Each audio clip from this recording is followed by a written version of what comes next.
If your vision dies with you, it wasn't big enough. We live in a world obsessed with immediate results, likes, shares, quick profits, and short-term applause. The dominant message is clear: succeed fast, enjoy now, and move on to the next thing. But here's the truth: success without succession is failure in disguise. If what you build ends with you, it never truly mattered. It was simply a moment, not a movement. Thinking generationally is the difference between making noise and making history. Too many people rise in life only to disappear, leaving no blueprint, no foundation, no transfer of wisdom. Their accomplishments vanish with their exit. That's because they built for now, not for next. Their dreams were limited to their own lifetime, never extending beyond the horizon of their own influence. But here's the shift. Significance is not what you achieve for yourself, it's what you leave behind for others. Success is personal, significance is generational. And you understand this distinction, everything changes. You stop chasing popularity and start crafting a legacy. You stop focusing on just building wealth and start investing in people. You begin to see yourself not just as a leader, but as a bridge, linking past lessons with future possibilities. Your purpose expands from personal fulfillment to generational influence. Short-term thinking is seductive. It feels good to win now, to have the title, to earn the applause. But those things are temporary. They fade. And if you're not careful, they become a distraction that keeps you from building what really matters. Temporary thinking leads to burnout, competition, and shallow victories. It makes you believe that you're the center of everything. But generational thinking humbles you. It makes you realize you're just a link in a chain, one chapter in a story that began before you. This isn't about downplaying your role. It's about understanding your responsibility. Every great leader, innovator, entrepreneur, artist, or visionary who changed the world did so by thinking beyond themselves. They had the courage to plant seeds for trees they would never sit under. That's what real leadership looks like. Legacy thinking isn't about buildings, brands, or bank accounts. It's about people. It's about principles. It's about passing on values, vision, and wisdom that shape future generations. If your vision cannot survive your absence, then your vision was never strong enough. Think about it. What's the point of building a company if no one is trained to run it after you? What's the use of acquiring wisdom if you hoard it until your last breath? Legacy is about duplication, multiplication, and transformation. It's about preparing others to do what you do better, stronger, and longer. Legacy thinking asks you to begin with the end in mind, not your personal end, but the continuation of your influence long after you're gone.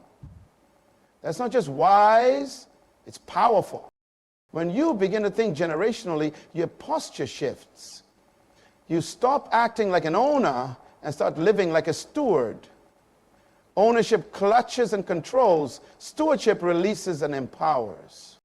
Owners protect their turf. Stewards cultivate it for the benefit of others. Generational thinker understands that everything you build must eventually be transferred. That's the test of greatness. Not how high you go, but how well you prepare others to go higher. You'll know you've shifted from success to significance when you stop asking, how do I win? And start asking, how do I make it easier for others to win after me? That question changes the way you lead. It changes how you work. It transforms how you mentor, how you build, and how you live. One of the most overlooked responsibilities of leaders today is preparing the next generation. Too many people are building empires with no heirs. They fear being replaced, so they resist succession. But refusing to prepare your replacement isn't loyalty, it's insecurity. A generational thinker is never threatened by the next generation. They're empowered by it. If you're serious about significance, then developing successors is not optional. It's essential. It's your duty to teach, mentor, equip, and empower others to carry the vision forward. This means creating systems, documenting processes, and transferring wisdom. It means stepping back to let others step up. And it means recognizing that your greatest achievement may not be something you do, but someone you raise. The shift from success to significance doesn't happen overnight. It begins with awareness, with a decision, a change in mindset. The moment you stop asking, what can I achieve, and begin asking, what will outlast me, this isn't just leadership, it's legacy. And legacy isn't left, it's lived. To build something that matters, you must think beyond your timeline. You must live for a cause that won't expire with your breath. The world doesn't need more one-hit wonders. It needs builders of futures, shapers of minds, cultivators of generations. And that begins with one decision: to think generationally. The transition from short-term success to long-term significance is not just about theory. It's about building deliberately. To think generationally, you must stop measuring your impact by the day and start evaluating your influence by the decade. This requires intentional strategy, selfless leadership, and a long-view mindset. Too many people spend their lives climbing ladders only to find they were leaning against the wrong wall. Generational thinking demands that you choose the right wall from the beginning, or have the courage to change direction mid-course. So how do you actually build something that outlives you? Generational impact doesn't happen by accident. It must be planned. Just as businesses create blueprints, you need a legacy map, a vision document that defines what values you stand for, what vision you want continued, who you're investing in, what systems you need to sustain it. This is the foundation of legacy work. It turns vague inspiration into strategic action. A legacy map defines your true wealth, not in currency, but in continuity. Ask yourself, what do I know that someone else must carry? What have I built that others need to grow? Write it down, teach it, practice it. Your life should be a manual, not a mystery. One of the biggest mistakes people make when passing on their life's work is confusing personal preferences with essential principles. Preferences are temporary. They fade with trends. But principles are timeless. They endure across eras, industries. If you want to build significance, focus on transmitting principles, those foundational truths that shaped your decisions and built your success. Not just what you did, but why you did it. Not just the tools you used, but the thinking that chose those tools.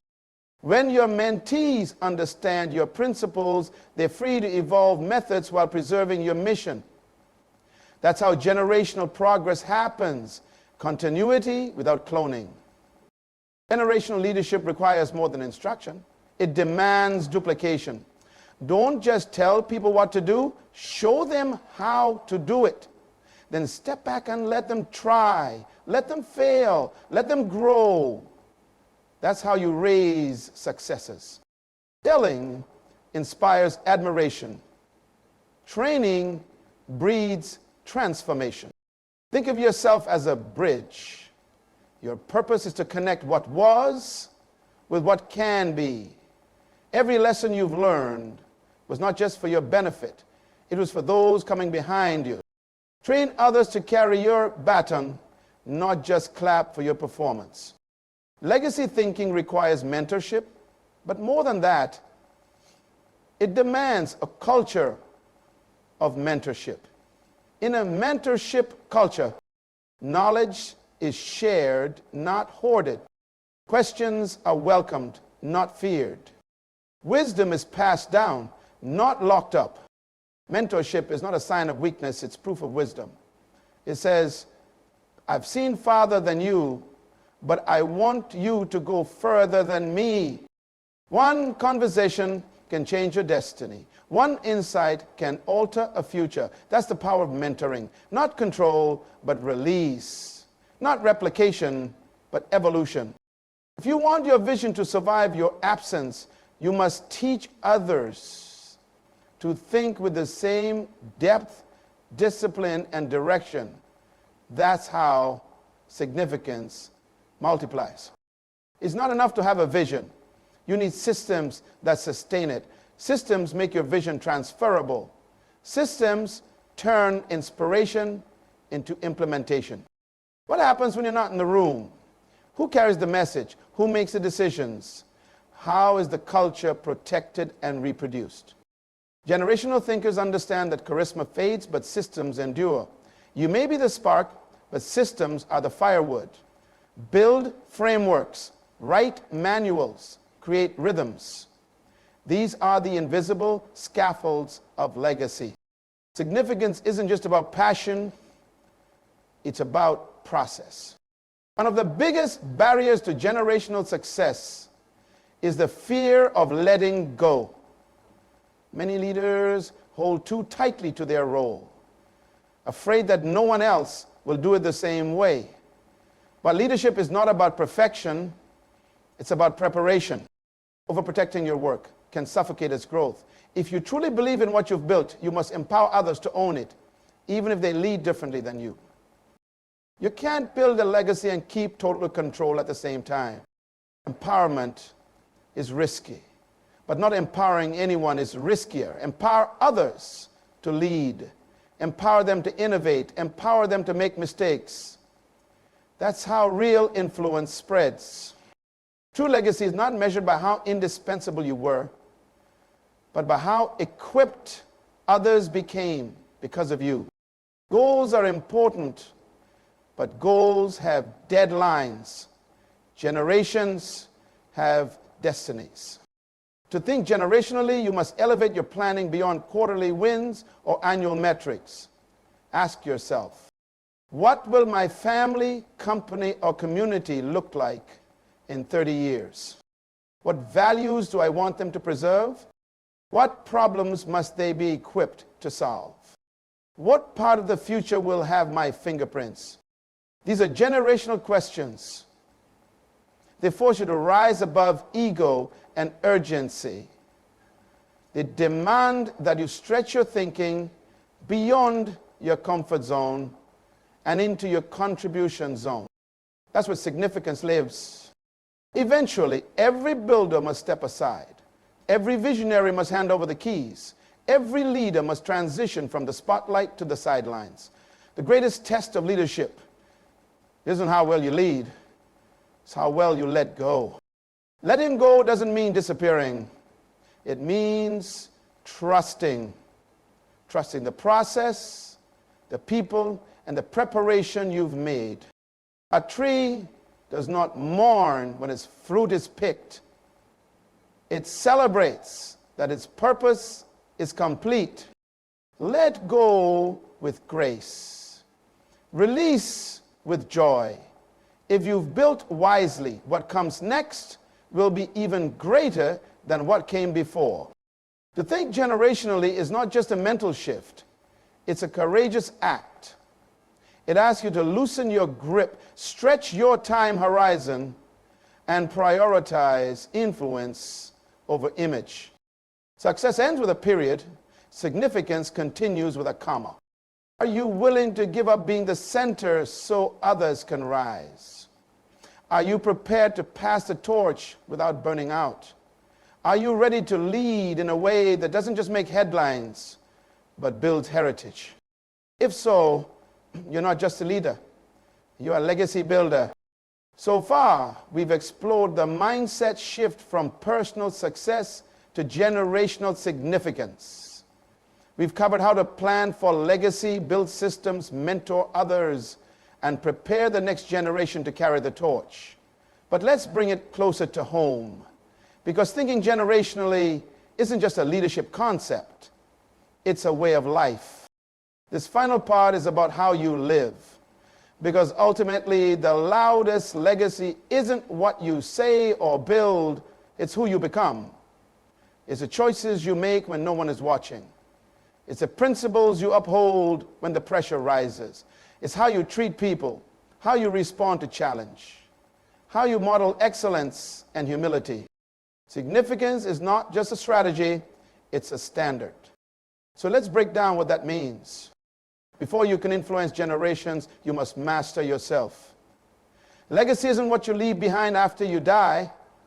It's what you live out while you're alive. Every habit you develop becomes part of your story. Every decision you make sends a message. Every act of integrity, discipline, or courage creates ripples that go further than you can see.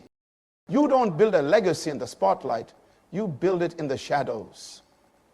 Through consistency, character, and quiet sacrifice. You can't teach what you haven't lived. You can't duplicate what you haven't developed. That's why legacy begins with self-leadership. Ask yourself daily, am I becoming the kind of person I want others to become? People don't follow advice, they follow examples. If you want to see future generations lead with compassion, model it. If you want innovation, model creativity. If you want resilience, model it in adversity. The most powerful form of succession is not instruction, it's demonstration. The world doesn't need more slogans, it needs more standards. When you live with authenticity, excellence, and discipline, your life becomes a reference point for others. That's how cultures are formed. That's how values are transferred. That's how futures are shaped. You may not see the full impact of your life, but someone somewhere is watching how you walk through it. Live like you're someone else's blueprint. Legacy is not just passed through systems, it's passed through stories. Facts inform, but stories transform.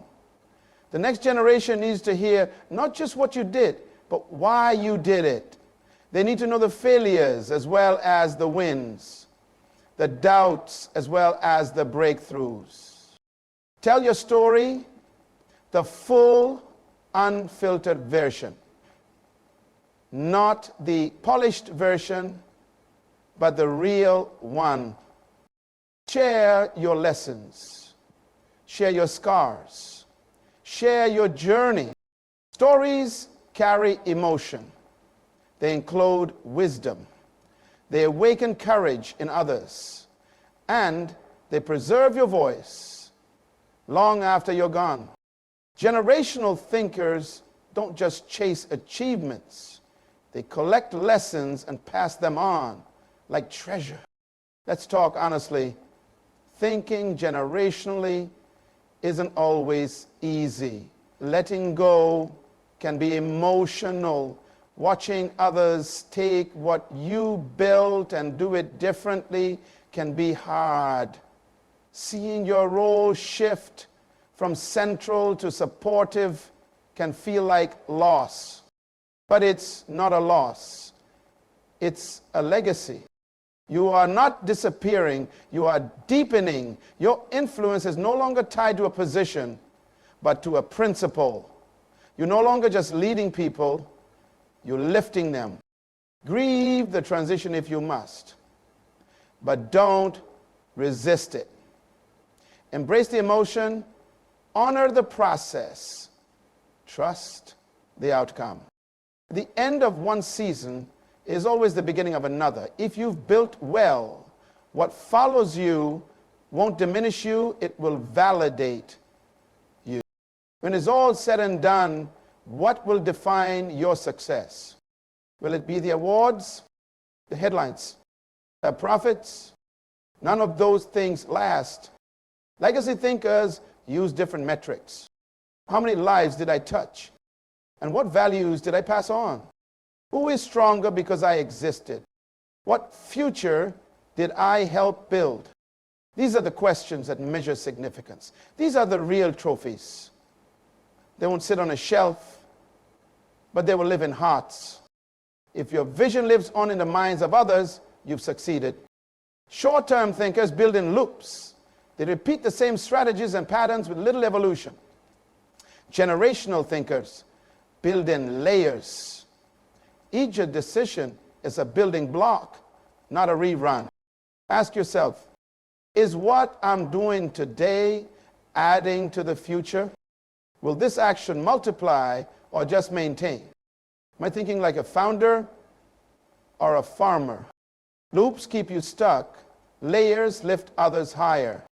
When you build in layers, each generation becomes stronger, smarter, and more effective. They don't start over, they start further. One of the hardest truths about legacy thinking is this: you may never see the full harvest of what you plant. That's the price and beauty of significance. Some of your words won't blossom until decades later. Some of your investments will mature in your absence. Some of your influence will travel to places your feet never will. And that's okay, because thinking generationally means being at peace with delayed gratification. It means trusting that what you sow in faith, others will reap in strength. It means releasing your ego for the sake of future impact. You're not building for credit, you're building for continuity. You don't need to be old to start thinking generationally. You don't need to have a title, a platform, or a team. You just need to shift your mindset from me to we, from now to next, from achievement to advancement, from ego to impact. The most powerful movements in history began with one person who decided to live for something bigger than themselves. You can be that person. At the end of your life, the real question won't be how much you earned, how high you climbed, or how famous you became.